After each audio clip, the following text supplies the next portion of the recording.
Good morning, Unity. Please rise as you're able and join us in singing our opening praise song. Use me, oh God, I stand for you, and here I'll abide as you show me all that I must do.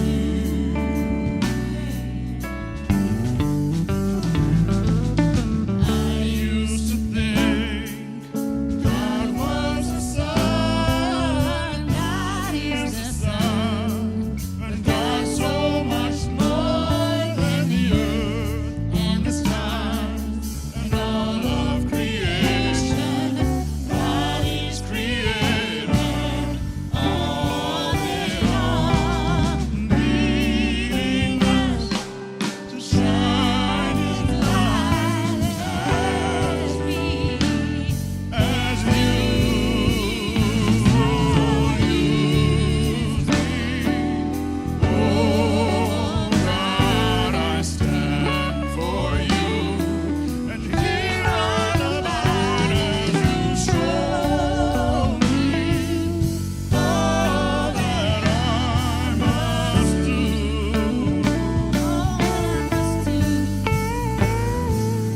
Command my hands, what must they do? Command my life, it's here for you. God is love, that fills all creation. God is creator, makes all things new. God needs us to shine His light as we, as you use me. Oh God, I stand for you, and here I'll abide as you show me all that I must do.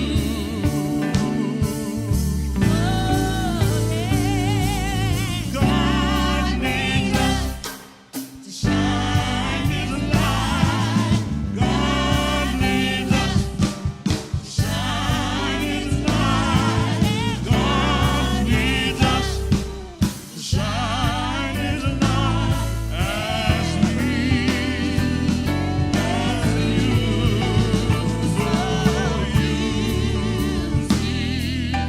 oh God, I stand for you, and here I'll abide as you show me all that I must do. Show me all that I must do. Show me all that I must do. So good to see all these beautiful faces in the house this morning.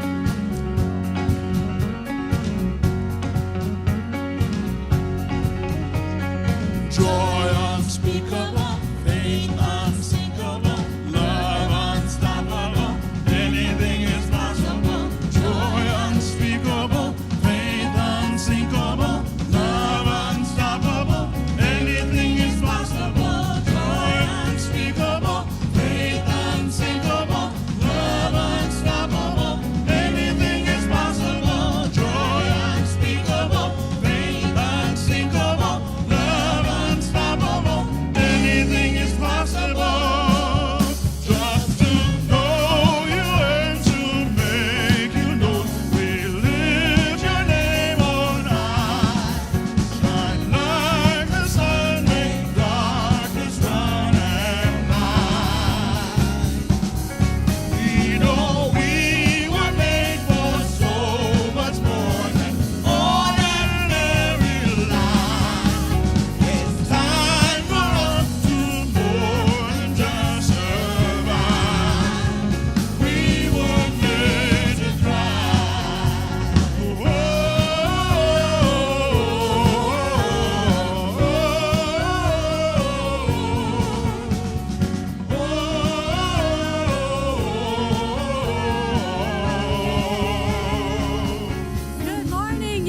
Houston. I'm so grateful to be here with you all this morning.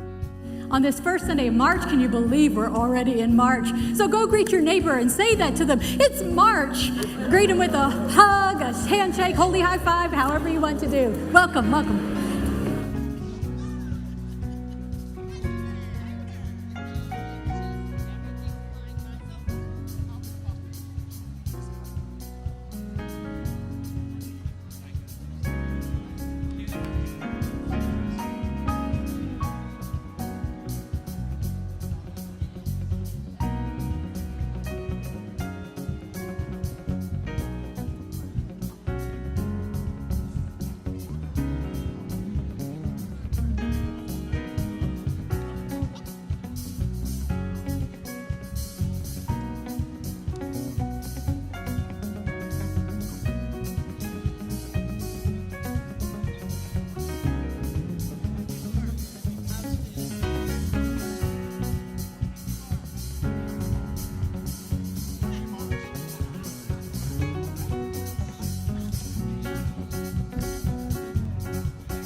Hey everyone, spring is in the air.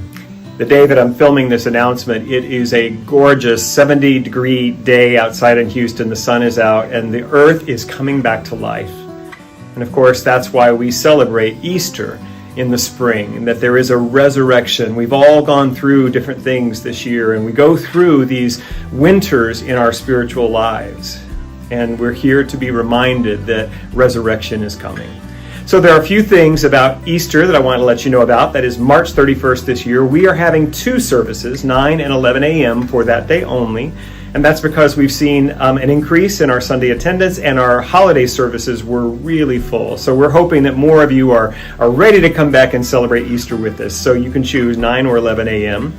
And of course, that's going to mean we need more volunteers. So what I would encourage you to consider doing is volunteering for one service and attending another. We could absolutely use your help with all of the after church activities with our youth and family ministry department, the egg hunt, all of those kids activities. Lots of opportunities where your service will make this day memorable for all of us. And then the last thing is, we like to decorate our stage with beautiful Easter lilies as another symbol of the rebirth that we all go through spiritually. So if you would be willing, we would ask that you would donate an Easter lily in memory or in honor of a loved one, and we will have our stage filled with those beautiful flowers. So that's what we're asking you to consider for Easter at Unity of Houston. All of the information about these three things will be on the helpful links section right there at unityhouston.org. But please come celebrate with us. It's going to be a day of inspiration and transformation. Hi, my name is Sonia Donaldson, and I want to invite you to join us once a month on Sunday after church until 2:30. We will be doing positive parenting, and this workshop is open to anyone who wants to have a more loving, authentic, respectful relationship. And these techniques can work with anyone, including children as young as infants through adults. We will work on learning more about ourselves and what parenting style we came from and what parenting style we've been using. We will look at where we want to go and where we've been, as well as our current challenges. We will go over all types of techniques. This workshop is open to all, and it is for a love offering. We look forward to seeing all of you there.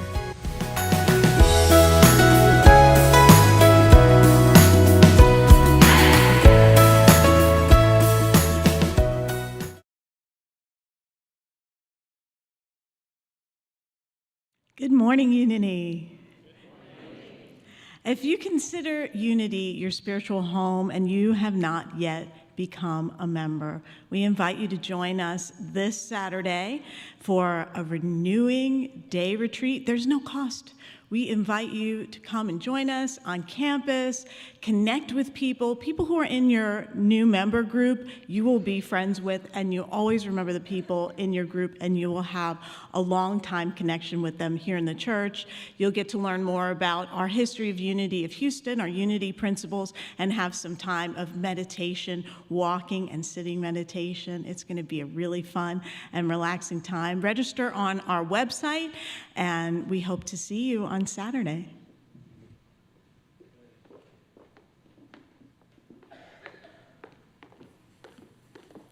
Good morning. We are here to announce the launch of a new program called Fun with Friends, which will consist of a variety of gatherings throughout the year for us to get together, have fun, get to know each other, and support this ministry. And I am inviting you, yes, all of you, to host a gathering. And it could be anything from a dinner party to a cooking class or an art class or an outing to the museum or the art gallery or the movie theater, or let's see, a games and goodies event, or how about an Astros watch party? Or, I mean, there's so many ideas. I know Stacy has even more. Look, I want to do one so badly. I've narrowed it down. It's either going to be a puppy party, a pride party, or a spiritual sleepover. I don't know, and I keep thinking of more ideas on the list. I know you keep thinking of more ideas. Do we get to vote on what we want you to do? Okay. All right. So anyway, we do already have a few people signed up to host a party. Michael God is going to host a dinner party in his home for 6 people. Let's see, we have a spirit group that's stepped up. Sandy, are you here? What's your spirit group up to?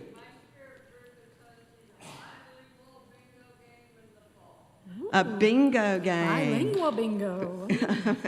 All right. And let's see, Linda Ballesteros, she's over in the bookstore, and she's hosting a tombstone tour around Halloween time.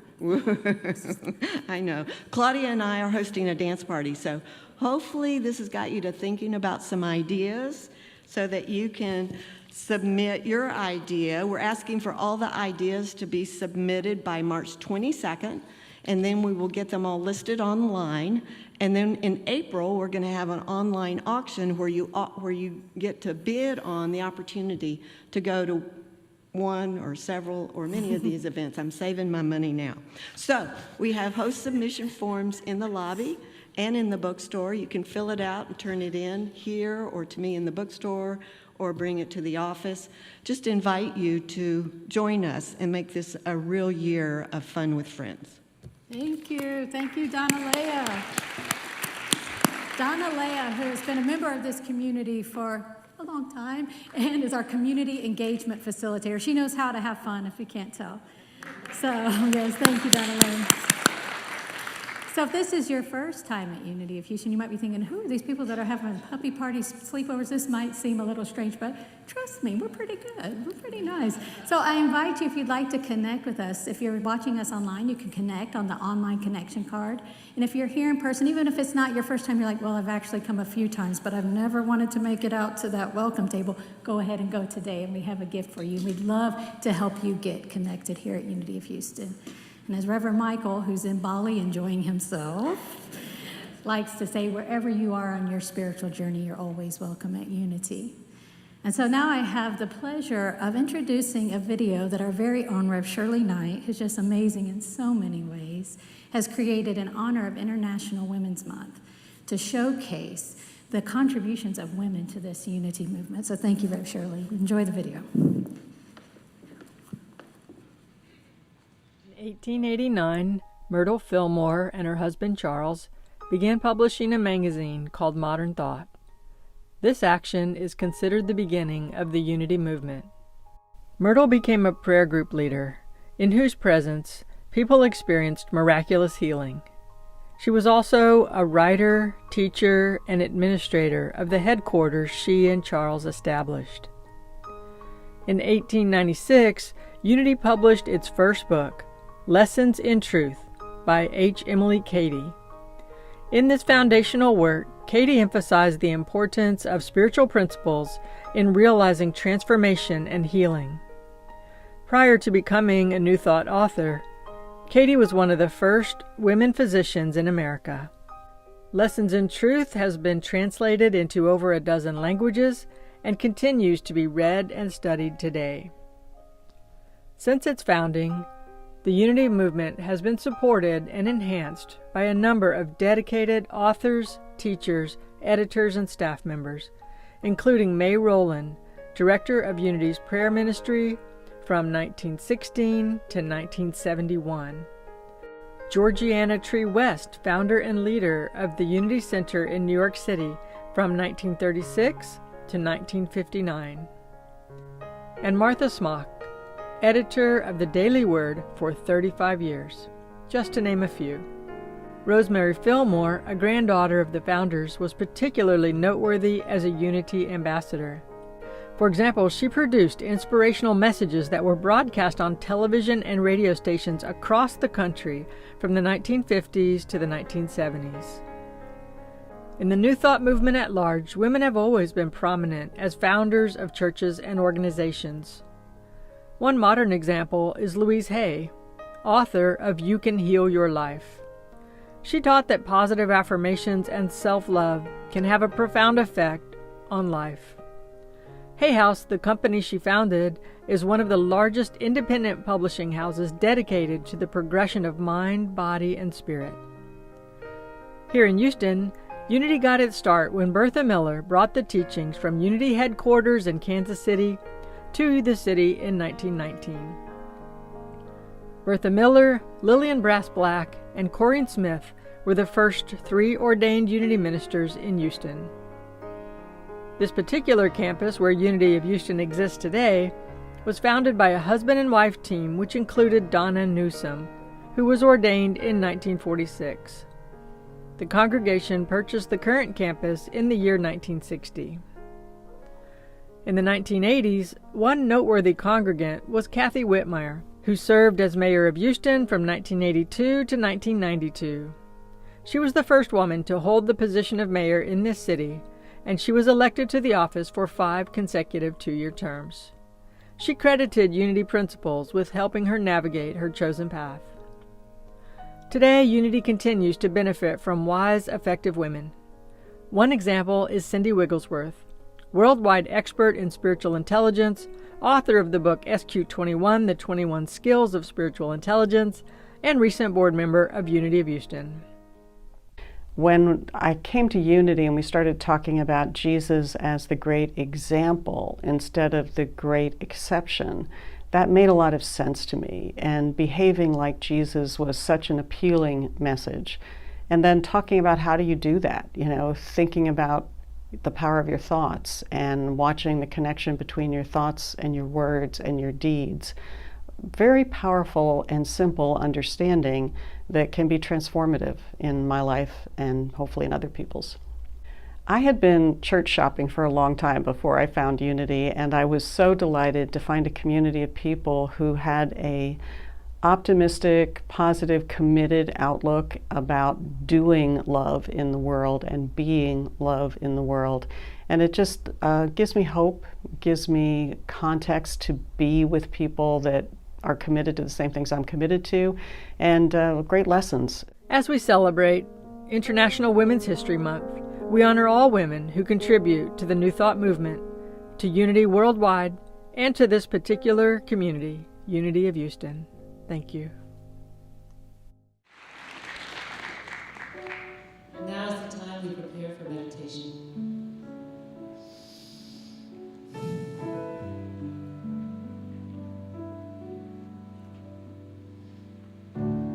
I open up from my heart.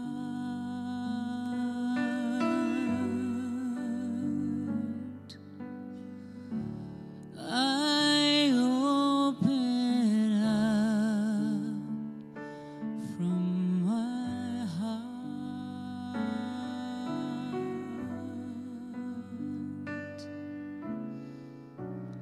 And I allow right here and now. I open up from my heart.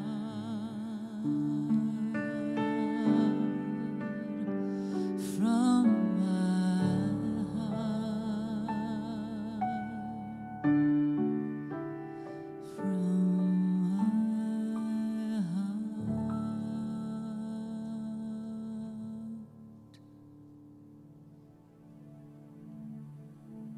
So I invite you, if you haven't done so already, to close down your eyes.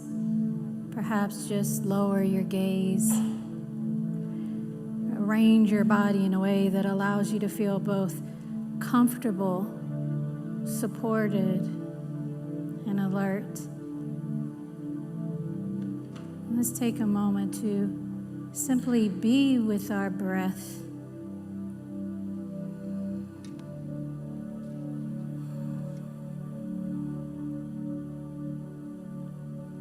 Nothing to do except notice its natural rhythm.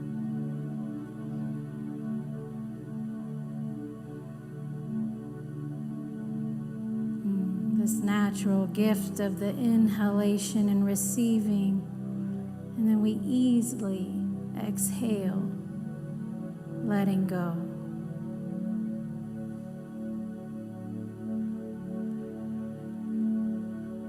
And so we can open our hearts in this moment. Open our hearts to the connection, to the presence of the divine that is within us. Coming home to ourselves just as we are.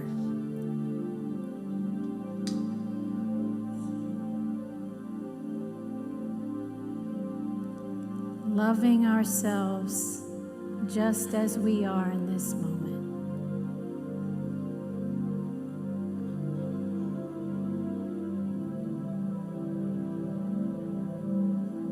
And as we feel a sense of appreciation for ourselves, appreciation for the breath itself,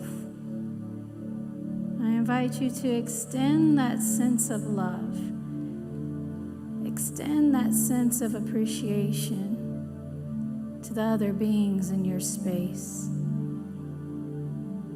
the people around you outside of the walls that you're in, knowing that we are all connected. We are all expressions of the same source.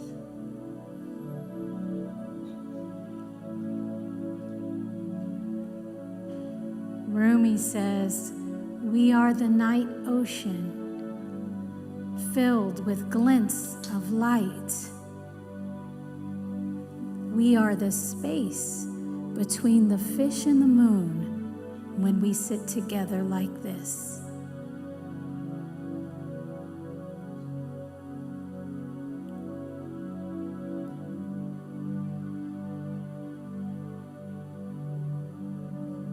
Knowing that we are all one body, whether we're in this space together, this physical space, or somewhere other place in this planet, we are connected. that space within each one of us is the one space, the one life, the one presence.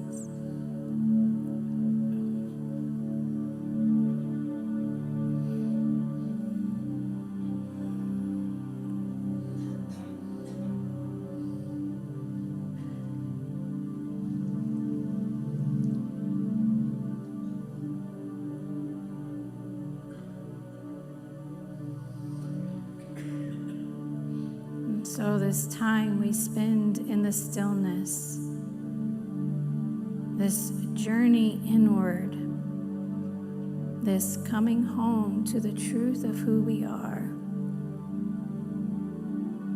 this oneness we feel in this moment is available to us moment by moment, day by day. So we awaken to it now.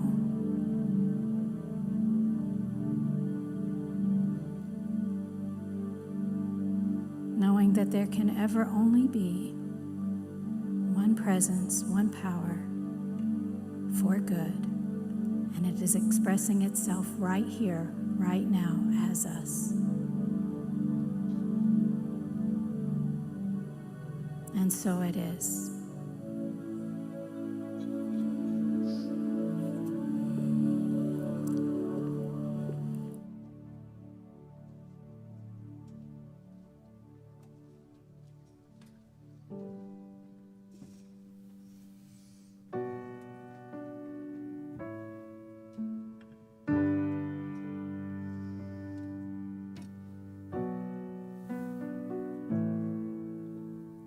God of creation, there at the start, before the beginning of time,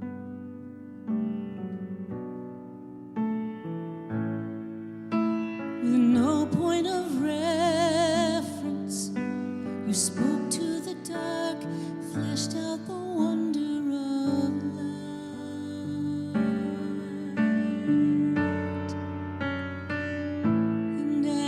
Speak, 100 billion galaxies are born in the vapor of your breath. The planets form. If the stars were made to worship, so will I can see heart in everything you've made. Every burning star, a single fire of grace. If creation sings your praises, so will I.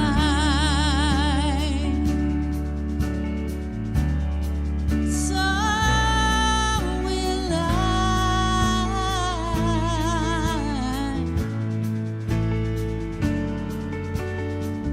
Of your promise, you don't speak in vain, no syllable empty or void.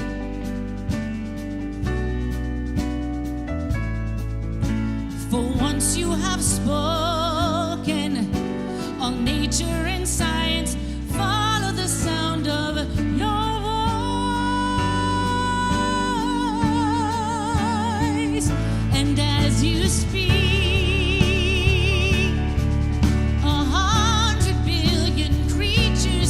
your breath,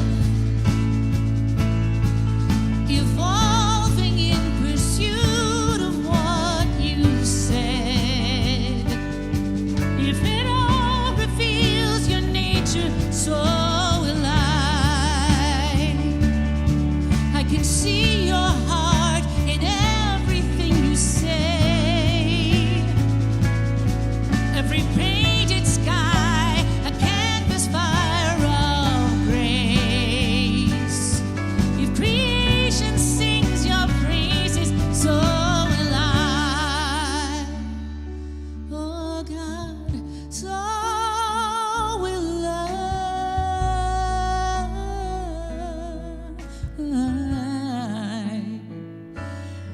If the stars were made to worship, so will I.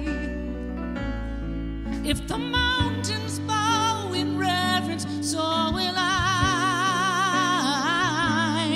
If the oceans roar your greatness, so will I.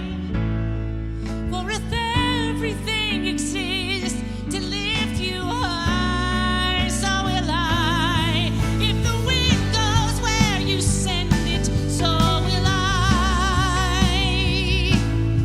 If the rocks cry out in silence, so will I. If the sum of all our praises still falls shy, then we'll sing again 100 million times.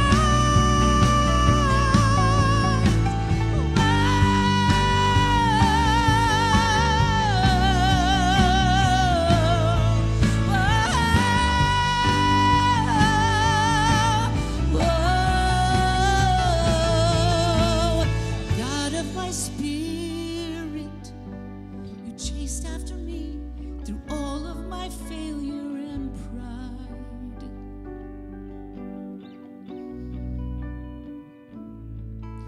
On a hill you created, the light of the world, destined in darkness to die.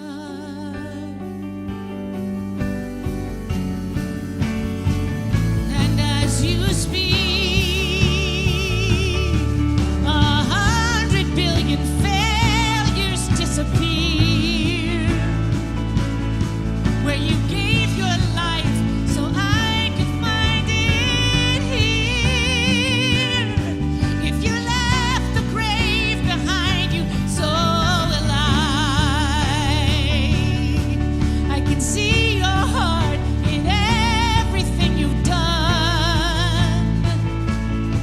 Every part designed in a work of art called love. If you gave your life to save them, so will I can see you give in a billion different ways. Every precious soul you gave your life to save. If you came to earth to love them, so will I. Like you would again 8 billion times. For nothing ever could measure your desire. Every precious love you never leave behind.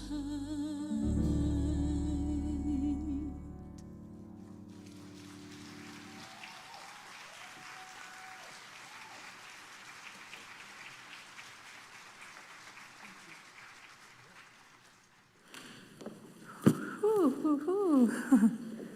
100 billion ways. 100 billion ways the infinite is revealing its blessing every minute. That song is just so beautiful. They did a wonderful job. Thank you, Julia, so much for that. So that's one of my favorite songs. And it's just such a privilege to be able to share it with you all in this space together. Because I love unity. I love the teachings. I love the people. I love the community. But, oh yes, there's a but. There's a but. And sometimes unity people don't even like to say the word but I'm going to say it. But when I first found unity, and even a couple years into finding unity, I had a hard time articulating what it was we were about. I could articulate what we were not about. I would tell people I found this great place, this great spiritual community. It's not really like a normal church. We don't do original sin. Everything was a not. Well, we don't relegate God to being some man in the sky. We don't have dogma. We're not exclusive. We don't think we're the only path, but that we're the ones with all the right answers. Now, some of y'all may be thinking that you're the only ones with the right answer, but we don't teach that we have all the right answers. And so sometimes it's very helpful on our journeys to say, not this. That's helpful in a definition. But if we are to leave it there, we're missing out on a richness, and we're missing out on a depth, because there is something that is this teaching. There is a presence here. It's not just the lack of something. It's like this. If I were going to set you up on a date, if you asked me, Stacy, can you set me up on a date? And I say, got it. I've got a great person for you. Let me describe them to you. Okay? They're not stingy. They're not uncaring and rude. Let me see what else. Oh, they don't drain the energy when they come into a room. Anybody signing up for that person? You'd be a little suspicious, right? But instead, if I said to you, hey, I have somebody for you, they are generous. They are kind and compassionate. And when they walk into a room, they light the whole place up with their joy and their presence. Now, who's signing up for that? And married people, keep your hands down. I'm not going to be responsible for getting into any trouble here. And so this month, we're going to be talking about Matthew Fox. Matthew Fox was a friar in the Dominican order, and he was dismissed from that order because of his controversial teachings. And one of his controversial teachings is an idea called original blessing. He created his own theology called creation spirituality. This idea that we are all one, that the earth is sacred, we are sacred. By our own birthright, we are sacred. Does that sound a little familiar? And so he saw what was not fitting for him in his own tradition, and he created something that he could be for. And if you were at the Cosmic Mass in January, I don't want you to have FOMO if you weren't, that Rev Shirley led, that was a testament to his work. That's one of the ways that he does worship. And we're going to do it again in September, right, Shirley? Because what he talks about are these journeys that we can take in creation spirituality. These journeys that are all part of discovering the divinity within ourselves, but then the sacredness within the world and our connection with the world. And so today we're starting everything off with the path of awe. Yeah, we could use some awe in our lives, all right? Because here's the thing, if we do this where we just say what something's not, and why we want to say, what are we for? What is inspiring us? Can you feel that pull is different? And this is for whether you've been coming to Unity for a day or many decades. We are all continuing to evolve and to grow, and our relationship with ourselves and with the divine is continuing to evolve up until the last breath that we take. And so we want to know what it is that we want to be more for. What is our next step in our unfoldment? And so this is what Matthew Fox sought to create, something for people to follow, for people to ascribe to. And he didn't just do this out of his own intuition. He consulted mystics and philosophers and theologians down through the ages in a wide variety of spiritual traditions, all over the board. And so what he discovered is that there was a vast amount of evidence, an overwhelming amount of evidence, that we are a blessing, that all creation is sacred. And that when Jesus was teaching in his ministry, and he was Jewish, as we know, he did not have an idea about what original sin was. That was not a teaching at the time. It wasn't until 400 years later, after Jesus was gone, that Augustine came up with this idea of humans inherited sin from Adam and Eve. So it's the fall redemption theology. And it was only this much of a lot of things Augustine said, but it took roots. For various political and institutional reasons, it took roots. And so whether you were raised in the Christian tradition or not, this idea that we are somehow flawed, that we are somehow inherently, there's something wrong with us, has been downloaded. It's in the ethers. And we have taken that on. And even if you said, well, I left original sin, that idea behind a long time ago, it still shows up in a quest for perfection. So one of the things that Matthew Fox, he loves mystics, and he especially loves Meister Eckhart. He wrote a whole book about Meister Eckhart. If you haven't read Meister Eckhart, I encourage you to. He was a 13th and 14th century mystic, Christian mystic. And he said this about creation, that this creative energy, when we were born, when 100 billion galaxies were formed, that it was something like the outbreak of all goodness. That it was something like a brilliant light that shines incessantly. That is us. This is what we are a part of. 100 billion galaxies. How are we not just walking around amazed all the time that we even exist? Right? You think, well, Stacey, I've got a to-do list. I can't just walk around amazed at everything, just looking around, just in awe. Who has time for that? Right? Well, but I think if we could all admit, if we were to really get still with ourselves, go sit out by a tree for a few minutes to notice how our life might be richer if we could lean into moments of awe more often, moments where we're content to just be and to ponder, to contemplate this fact that somehow we are alive on this planet in this moment, that we get to be alive. We don't know for how long.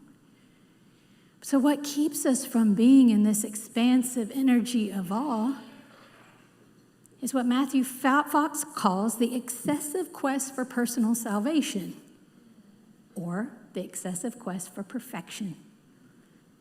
Because there's some part of us, and it's within all of us, as long as we're alive, we still have work to do here, that thinks there's some place we have to get to in order to be complete. And sometimes even for those of us on a spiritual path, it can take on a spiritual voice, that I'm arriving, I'm developing, I'm growing, and we are all growing in one sense, and yet we are already whole.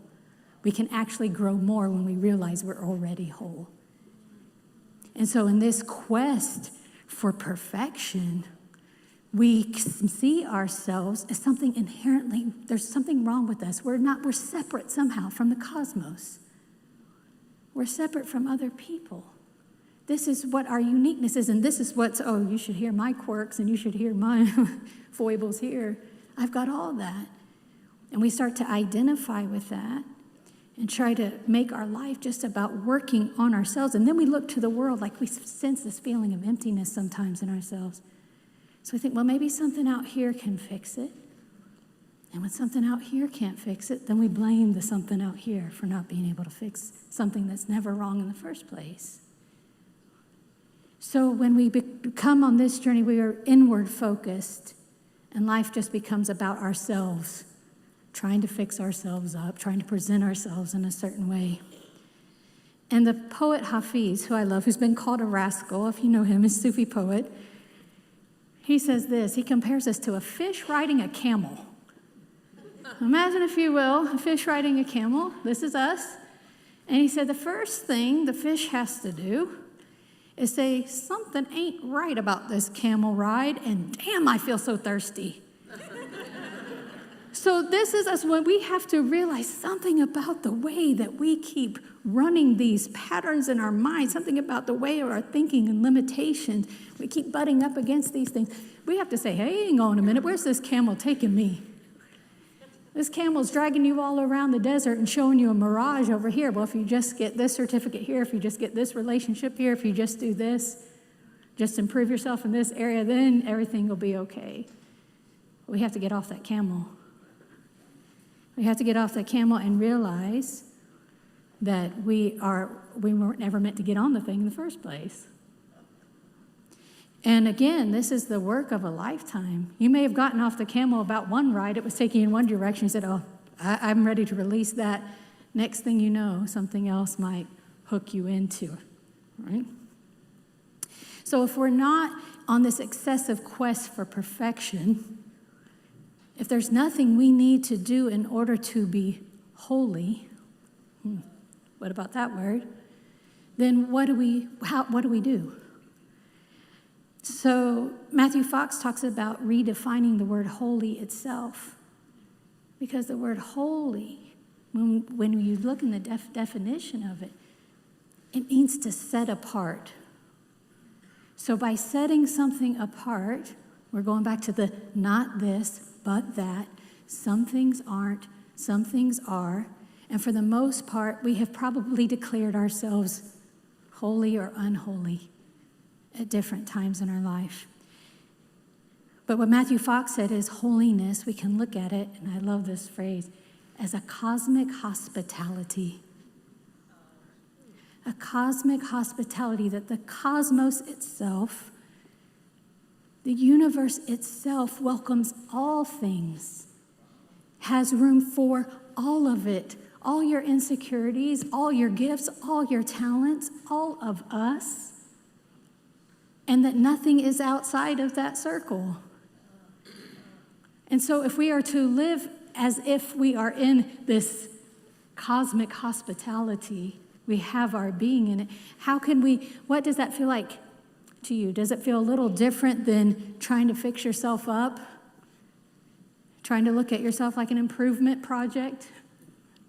It's all welcome. And not only is it all welcome, Matthew Fox talks about our imperfections being gifts. Because he said that it's our imperfections that unite us. When we're in a social organism together, the spiritual community would be a social organism. When we're in a social organism together, it's our imperfections, and it's when we can show our vulnerabilities and our weaknesses that allow the members of the group to rise up and to assist one another. When we can be vulnerable with each other, then other people we're able to rise up and help each other heal, rise up and be witnesses to one another. Rise up and find that common, universal human thread of trying to find its wholeness. And we can support each other in that. Our Unity of Houston belonging statement says that we create a spiritual home for all people, knowing that we are one body and that we belong to each other. We belong to each other because we belong to the cosmos. We belong to the universe, we belong to the divine, and the divine, it belongs in us, it belongs to us. We share this together. And so we can bring our full selves here and know that we will be accepted and loved. And that's maybe some of what you felt when you first came to Unity. I know I did. It was kind of hard to articulate. I felt accepted for the first time. I felt like I could be myself and be loved in that for the first time in a place like this.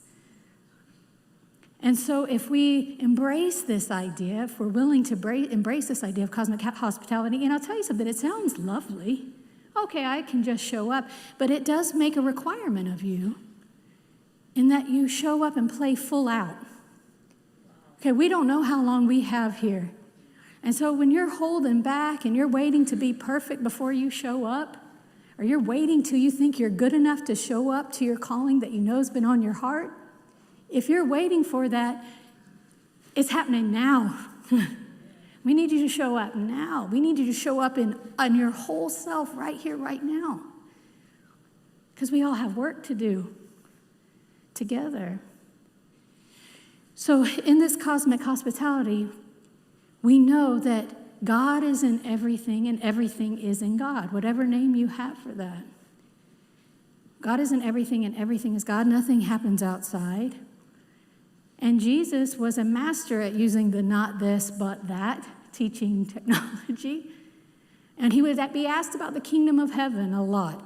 He had to explain it a lot. He had to compare it to a lot of things. And one of the things the Pharisees were asking him about, where is it? When is it? Come on, we're ready for it. He said, well, it's not going to come with signs that say it's over here and not there. It's not going to come and say, okay, it's coming on this date, just wait. The kingdom of heaven is among you. Not the kingdom of heaven will be among you. The kingdom of heaven is among you right now.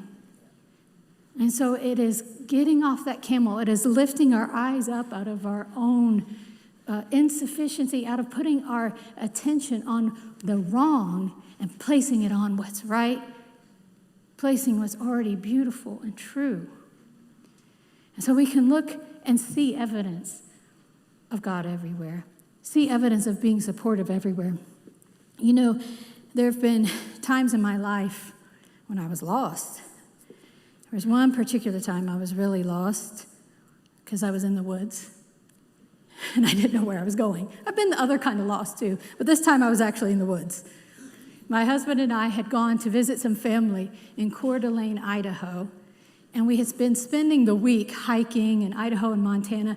And I think, you know, we're from Houston. I think the fresh air up there went to our heads a little bit. And we decided on the last day, okay, we know what we're doing. We're just going to go hop on this trail. We didn't really do any research about it. Didn't take any of our usual hiking accoutrement. We're just going to get in the woods, and we're bebopping along, having a good old time. And all of a sudden, I'm like, you know, this trail doesn't seem as well marked as some of the other ones we've been on. I'm not sure that we can find our way back. Interesting. So we climbed up on some rocks and looked around. Okay, that told us nothing. Told us absolutely nothing. And then, what you know it, the sky started getting quite dark, and the wind started picking up. And I started to get a little concerned. And here's the funny thing about how the human mind, I'm going to say the human mind, maybe it's just my human mind works. I was not concerned for my physical safety. I was concerned about how embarrassing it would be if we had to get rescued from these woods. I could actually picture the headline that says, "Clueless couple requires rescue. This is why we shouldn't let Texans in our parks." This is what I figured it was going to end up saying.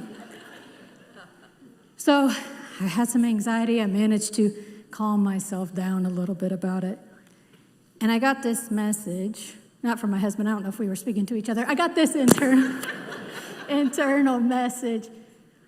Just pay attention. Just pay attention.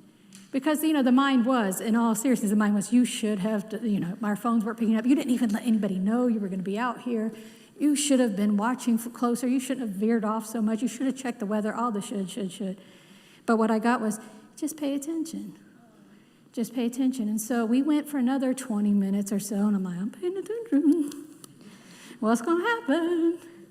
So we tried that one last time to climb up on a rock, which, yes, when it's thundering, and you're probably not supposed to climb up on a rock, but we did.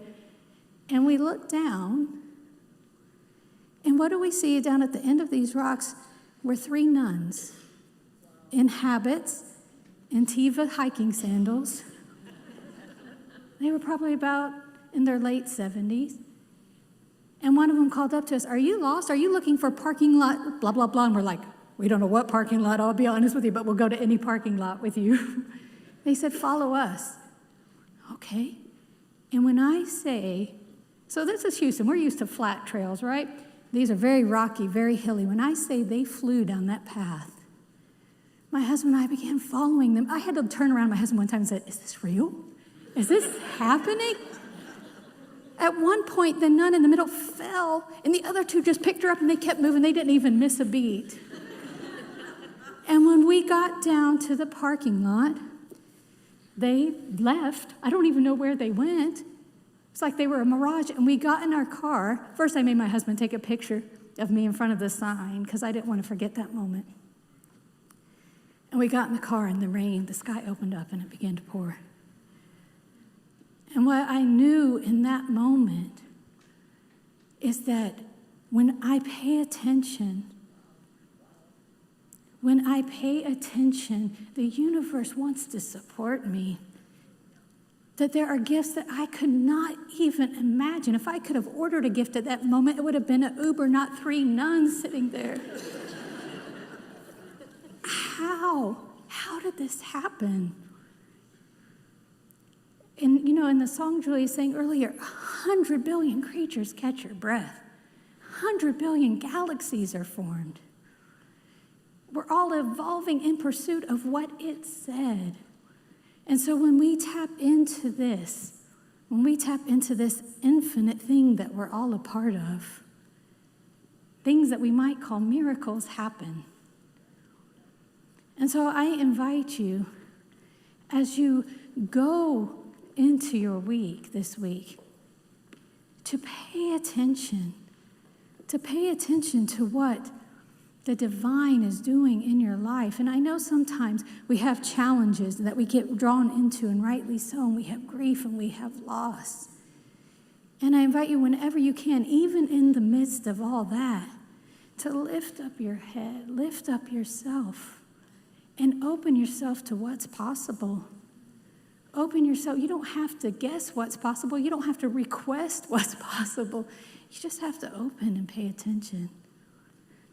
And so as we close in prayer, I have one more little piece of wisdom from our friend Hafiz, who says, "Where is the door to God?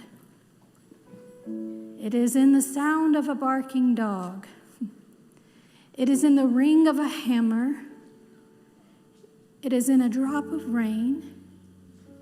And it is in every face I see."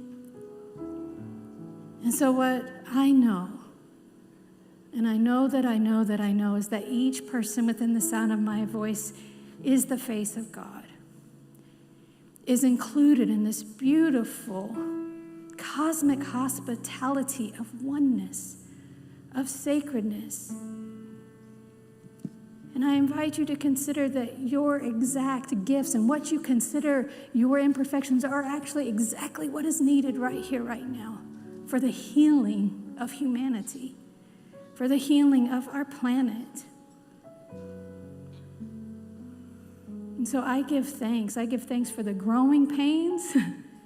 I give thanks for the revelations. I give thanks for the connections.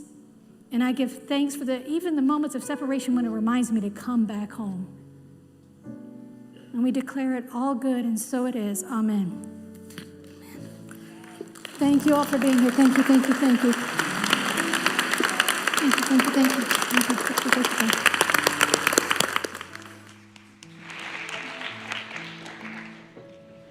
Thank you so much, Reverend Stacy. Beautiful reminders of the keys to return us back into our awareness of wholeness. That's what we do in Unity. We open up to these different reminders of the truth of who we are. And by the way, also, we have these keys that we found in the bathroom. If these look familiar to you, we actually have your keys. And they'll be up here on the podium. But truly, but all kidding aside, we love you, and we're so grateful that you're a part of our spiritual community and that you chose to be here today, whether online or here in our beautiful sanctuary. So we invite you to open your heart this morning as we give to this spiritual community that blesses us and reminds us of the truth of who we are and the truth of whose we are in God. So choose which way to give that works best for you this morning, whether digitally or here in the offering bags as they're passed along. Let's turn to God in prayer and give thanks for the good we've received and the good as it goes forth and blesses our community and the world. Let's pray together. Divine love, through me, blesses and multiplies all the good I am and have, all the good I give and receive, and so it is. Amen.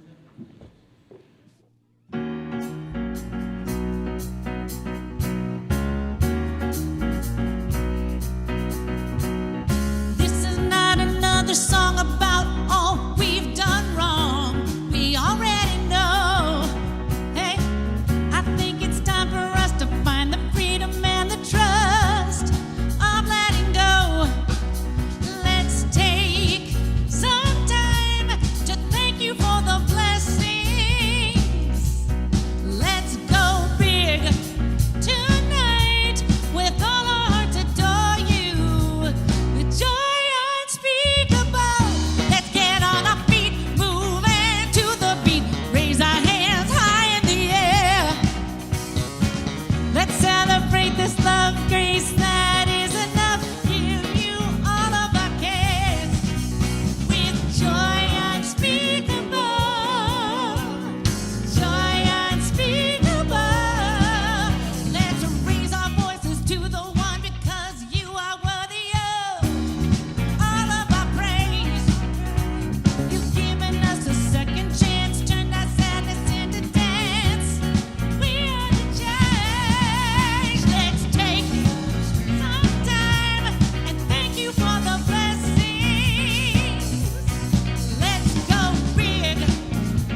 Today, our Youth and Family Ministry Department is offering a workshop on positive parenting.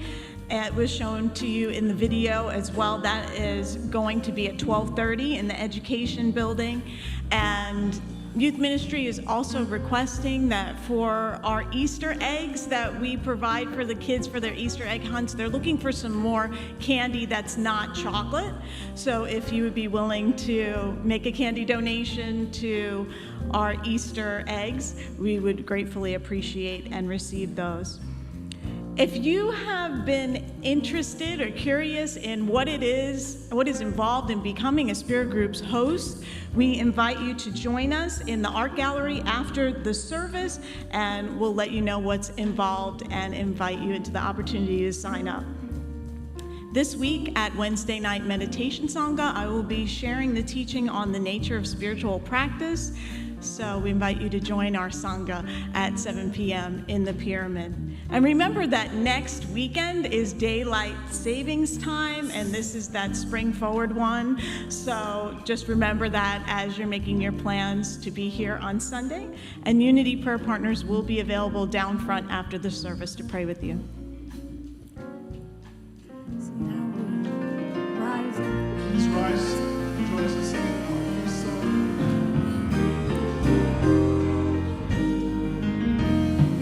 Let there be peace on earth, And let it begin with me.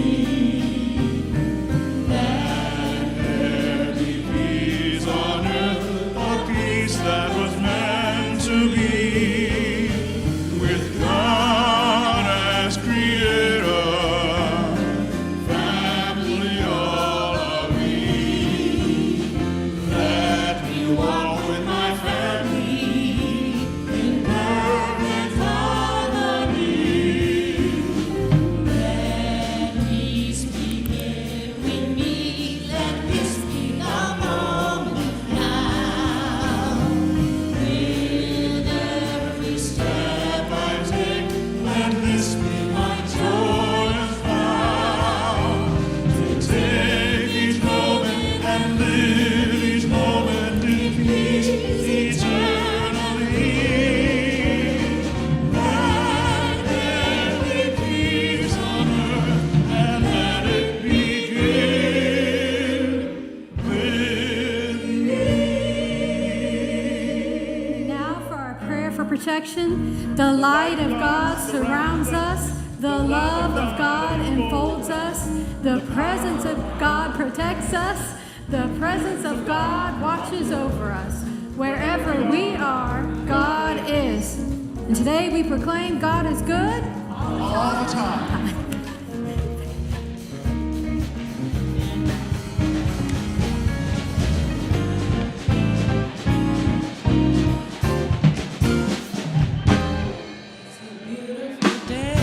It's a beautiful day in a beautiful world. In a beautiful world, Put a smile on your face. smile on your face, Shine your light in the world. shine your light in the world. Oh, it's a beautiful day.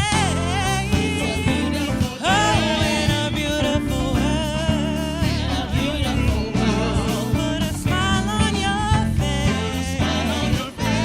Shine your light in the world. Oh, it's a beautiful day. Oh, in a beautiful world. So put a smile on your face. Shine your light in the world. Oh, it's a beautiful day. Oh, in a beautiful world. So put a smile on your face. Shine your light in the